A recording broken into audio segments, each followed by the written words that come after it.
అలాగే రకరకాల పరిశ్రమలు, కాకినాడ SEZలు, అలాగే ఇంత అపారమైన తీర సంపద ఉన్న ప్రాంతం, విపరీతమైన మత్స్య సంపద ఉన్న ప్రాంతం, ఇలాంటి చోట్ల అనేక సమస్యలు ఉన్నాయి.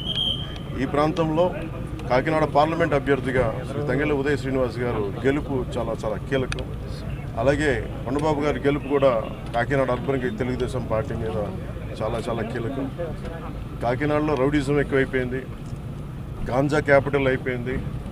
ఎటు చూసిన 14-15 ఏళ్ల పిల్లలు కూడా గంజాయిని విచ్చలవిడిగా దొరుకుతూ ఉంది. తల్లిదండ్రులు పడ్డ బాధ చెప్పుకోలేదు.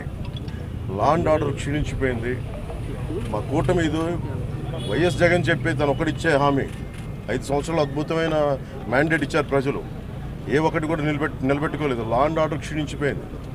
30,000 మంది ఆడపిల్లలు అదృశ్యమైపోయారు. ఉద్యోగాలు లేవు, ఉపాధి అవకాశాలు లేవు, ఏ పథకాలు కూడా సరిగ్గా అందలేదు.